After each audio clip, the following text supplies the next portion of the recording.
प्रत्येकाला आपण पोहोचावं तर इथपर्यंत पोहोचले तर आपल्याशी मनोगत व्यक्त करतो.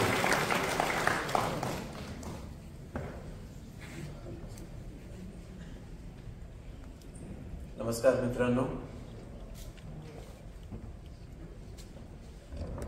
आज या संघर्ष यात्री या श्रीकांत साबळे यांनी संकलित केलेल्या आणि थोडंफार त्यांनी लिखाण केलेल्या पुस्तकाचं प्रकाशन झालं असं सर्वप्रथम मी जाहीर करतो.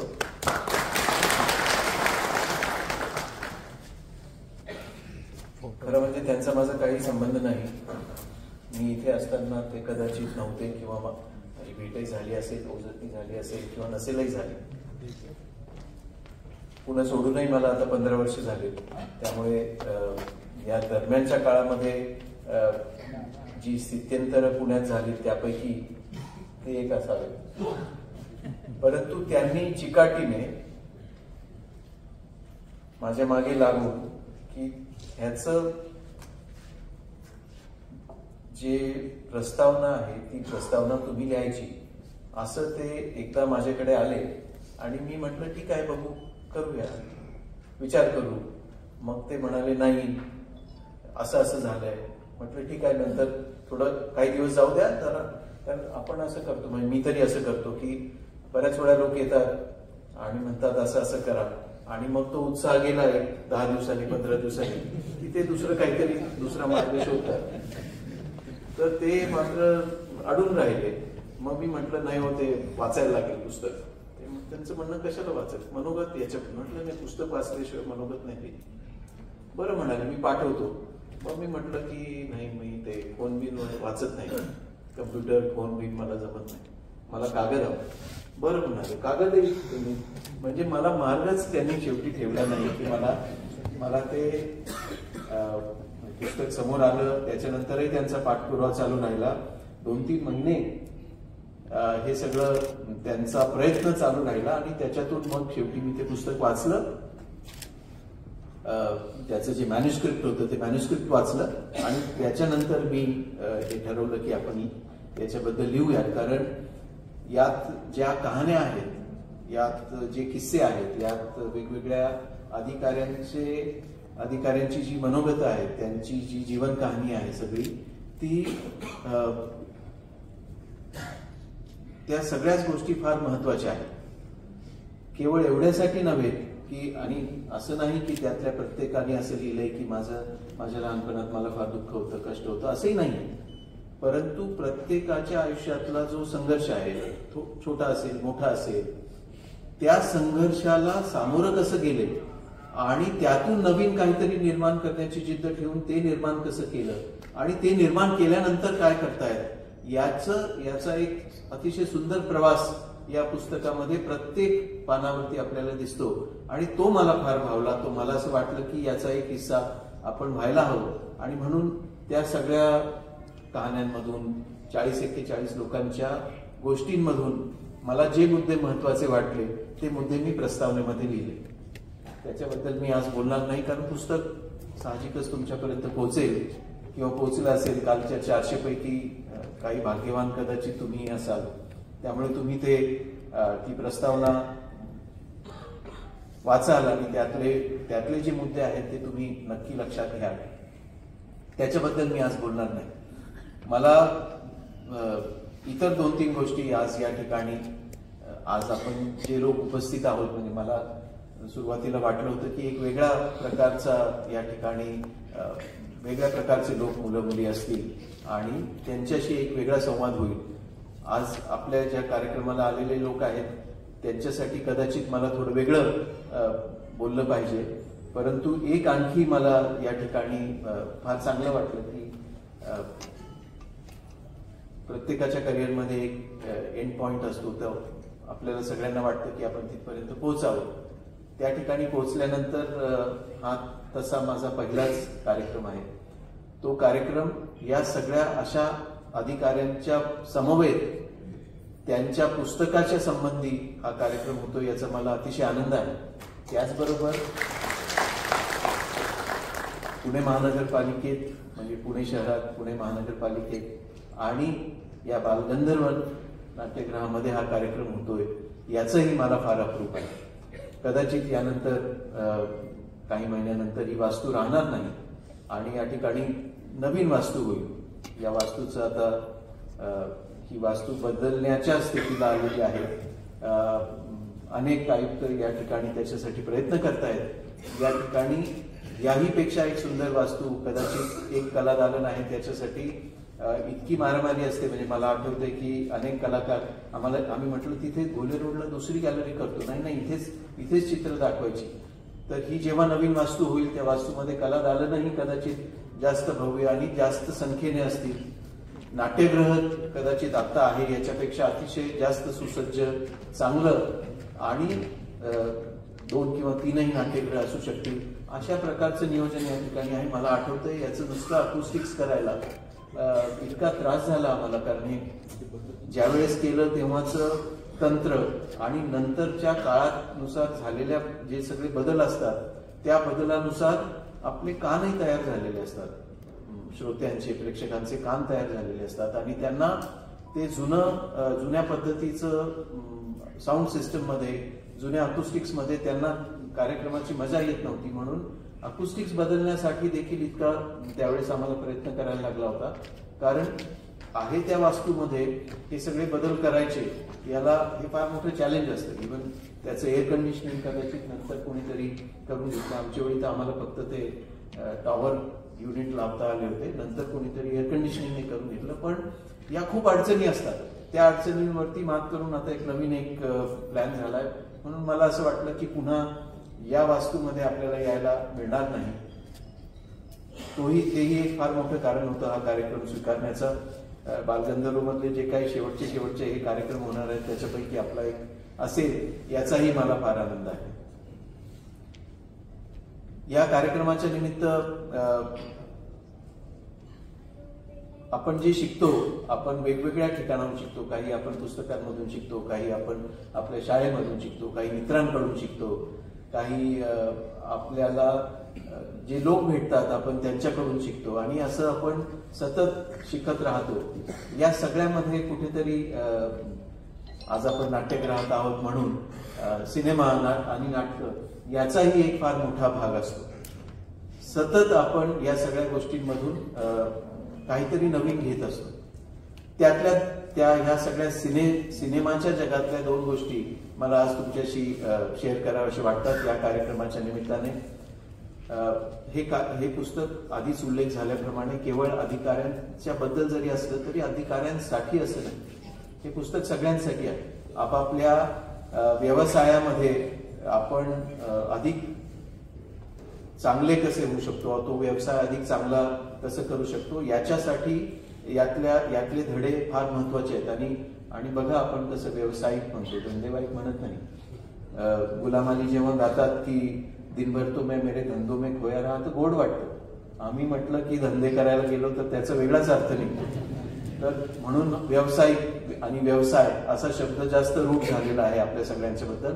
तर आपापल्या व्यवसायामध्ये जेव्हा आपण हे सगळं काम करतो तर कुठलाही तो व्यवसाय असेल तर त्याच्यामध्ये जी व्यावसायिक प्रामाणिकता आहे ती प्रामाणिकता आणि त्याच्यातलं नाविन्य या 2 गोष्टी सातत्याने जपणं हे महत्वाचं असतं. आणि ते जर जपलं, ते करता आलं तरच त्या व्यवसायामध्ये आपण यशस्वी होऊ शकतो. तर 2 मुद्दे मला पटकन आठवतात, ते या ठिकाणी मी आपल्या समोर मांडणार आहे. एक शब्द मला हिंदी चित्रपटात भेटला आणि तो शब्द मला फार आवडतो. तो शब्द आहे बेखुदी. खरं म्हणजे पूर्वीच्या गाण्यांमध्ये आहे बेखुदी में सनम वगैरे असे गाणी आहेत. पूर्वी बेखुदी नावाचा सिनेमाही आहे. परंतु उमराव जान मध्ये आपल्याला हा शब्द पहिल्यांदा भेटतो त्याच्या पूर्ण ताकदीनिशी भेटतो. जेव्हा ती छोटी उमराव विचारते आणि त्यांचं त्याच्यावरचं एक पूर्ण 2-3 मिनिटाचा सीन आहे ज्याच्यामध्ये बेखुदी म्हणजे काय, तर ती जी बेखुदी आहे, स्वतःला विसरण्याची जी क्षमता आहे, स्वतःला झोकून देण्याची जी ताकद आहे किंवा ती इच्छा आहे आणि ते केल्यानंतर आपण जी गोष्ट प्राप्त करणार आहोत, ज्याच्यासाठी आपल्याला हे सगळं करायचं, कशासाठी करायचं, कशासाठी झोकून द्यायचं, कशासाठी स्वतःला विसरायचं.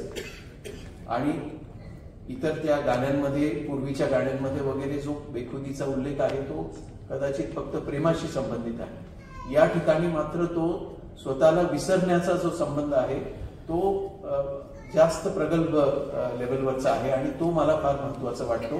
आपल्या सगळ्यांसाठी आपण स्वतःला विसरून, स्वतःच्या गरजा विसरून, स्वतःला येणाऱ्या अडचणी विसरून, स्वतःचे संघर्ष बाजूला ठेवून आपण जेव्हा लोकसेवेमध्ये स्वतःला झोकून देतो, स्वतः तिथे आपलं स्वत्व त्या ठिकाणी आपण पणाला लावतो आणि जेव्हा आपण म्हणतो की यातून मला जे मिळणार आहे, हे केल्याने जे मला मिळणार आहे ते मला जास्त महत्वाचं आहे, मला वाटतं ती बेखुदी आपण सगळ्यांनी जपण्याची फार गरज आहे. दुसरा एक सिनेमा आहे गाईड नावाचा सिनेमा आहे. अतिशय सुंदर सिनेमा आहे. सध्याच्या महाराष्ट्रातल्या सामाजिक परिस्थितीला तो फारच असा, म्हणजे आत्ताची जी परिस्थिती आहे की कोणीतरी एक व्यक्ती इतर लोकांसाठी काहीतरी करायला पुढे येते, कदाचित स्वतःचा जीव द्यायला पुढे येते ती व्यक्ती, आणि त्या व्यक्तीचं पुढे काय होतं ते देव पण कसं तयार होतं आणि त्याचे होणारे सगळे परिणाम अनेक वर्षांपूर्वी त्या सिनेमामध्ये आलेले आहेत. पण तो वेगळा भाग आहे, त्याच्याबद्दल मी इथे बोलणार नाही, त्याच्यासाठी व्यासपीठ हे कदाचित वेगळं लागेल मला. परंतु त्याच्यामध्ये एक गाणं आहे, ते अतिशय सुंदर गाणं आहे. ते मैदान आणि देवानंद एका ट्रकमध्ये असतात, ते जात असतात आणि लता मंगेशकरच्या आवाजातला लिहिलंय कुणी हे मी विसरलो होता. परंतु त्या गाण्यामध्ये possibly one of the best picturised songs that I feel in Hindi cinema. परंतु त्यातलं महत्वाचं काय आहे जे मी तुमच्यासमोर आज मांडणार आहे ते हे की त्या गाण्यामध्ये एका ठिकाणी ती असं म्हणते की फूल ही फूल है जिंदगी में, जिंदगी बहार है. हे सोपं आहे, याच्याबद्दल काही प्रश्न नाही. तिला असं वाटतंय, आपल्यालाही असं वाटतं की ती प्रेमात पडली, तिच्या बरोबर तिला आता तिचा कोणीतरी एक अतिशय वयस्कर नवरा त्याला सोडून ती आज देवानंद बरोबर आहे.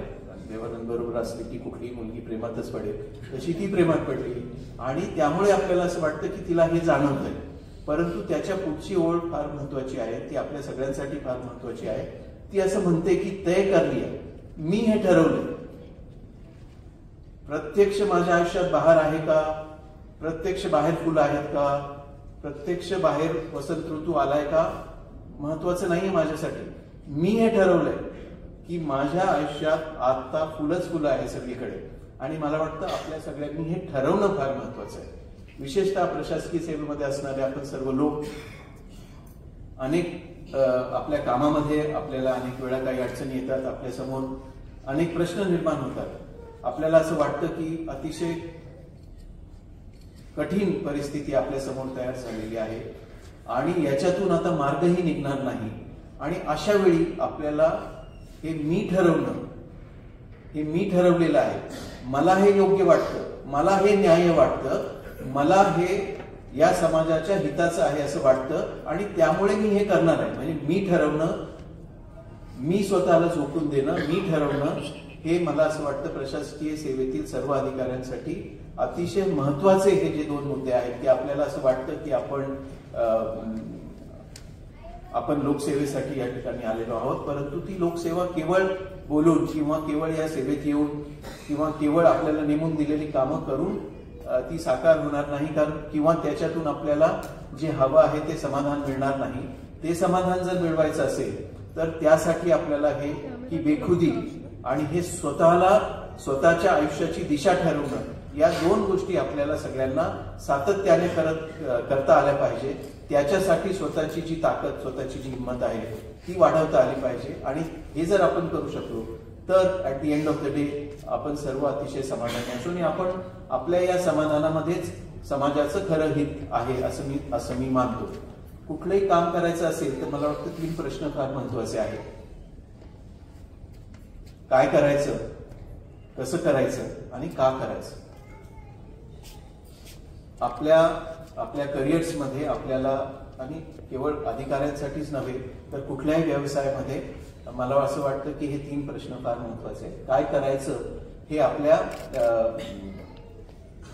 हे बरंचसं आपल्या प्रिन्सिपल्सवरती, आपल्या तत्वांवरती आधारित असतं. आपली तत्व ही कायम नसतात. They are not cast in stone. आपण जे असतो लहानपणी आपण बदलत जातो. आपल्याला वेगवेगळे लोक भेटतात, आपल्याला वेगळे अनुभव येतात, आपण शिकतो, आपण आपले विचार अधिक प्रगल्भ होतात, अधिक मॅच्युअर होतो. आपण आपले एथिक्स, आपले व्हॅल्यूज, आपली व्हॅल्यू सिस्टम ही सगळी बदलत जाते आणि ती जी बदलत जाते त्याच्यावरून आपण आपली तत्व ठरवतो आणि ती तत्व, त्या तत्वानुसार आपल्या आयुष्यामध्ये हे ठरतं की आपण काय करणार आहोत, आपण कसं करणार आहोत हे ठरतं. आपण त्याच्यासाठी जे सातत्याने स्किल अपग्रेडेशन करतो, आपण त्याच्या संबंधीची माहिती घेतो, कायदा समजून घेतो, आपण त्याचे नियम समजून घेतो, त्याच्यासाठी आपण प्रशिक्षण घेतो आणि ते काम करण्याची सगळ्यात योग्य मार्ग काय आहे याची आपल्याला जाणीव होते. आपण त्या पद्धतीने ते काम करतो. हे जे ज्ञान आहे ते आपण मिळवत राहतो. तत्व आपल्याला महत्वाची आहे, हे ज्ञान आपण जे मिळवतो तेही महत्वाचं आहे. पण त्याही पेक्षा महत्वाचं आहे हे समजून घेणं की आपण हे का करतो आणि ते या दोन्ही गोष्टींना बांधणारं स्वतःचं जे तत्वज्ञान आहे ते मला असं वाटतं की आपल्या सगळ्यांसाठी फार महत्वाचं आहे. My philosophy in life, why am I doing these things, why am I here, what is going to be achieved by what I am doing, ही जी प्रश्न आहेत हे प्रश्न सातत्याने नेहमी आपल्याला पडले पाहिजेत. याची उत्तरं आपण नेहमी शोधली पाहिजेत आणि या उत्तरांच्या माध्यमातून की आपण हे का करतोय याची जाणीव जर आपल्याला झाली. It's not enough to be honest, it's actually not enough to be honest. It is important to know why you are honest, it is important to think why you are honest. It's not so any principle that you imbibe in life, any value system that you think is important for you, any way of doing things, any skill that you have taken up in life, these are not enough unless you understand why you are doing it. आणि हे का याचं उत्तर शोधणं मला असं वाटतं हा आपल्या जीवनाचा प्रवास आहे. तो आपल्या सगळ्यांच्या जीवनाचा प्रवास श्रीकांत साबळे यांनी या पुस्तकाच्या माध्यमातून सर्व लोकांसाठी बऱ्याच प्रमाणात खुला करून दिलेला आहे. त्याचा लाभ जास्तीत जास्त लोकांनी घ्यावा. आपणही सर्व लोकांनी आपल्यामधली बेखुदी, आपल्यामधली जिद्द, आपल्यामध्ये स्वतःच्यासाठी स्वतःचं जग निर्माण करण्याची जी ताकद आणि क्षमता आहे ती अधिकाधिक वाढवत अधिक चांगली समाजसेवा करत राहू अशी शुभेच्छा या ठिकाणी आपणाला देतो. श्रीकांत साबळे यांना पुन्हा एकदा या पुस्तकाच्यासाठी मी शुभेच्छा.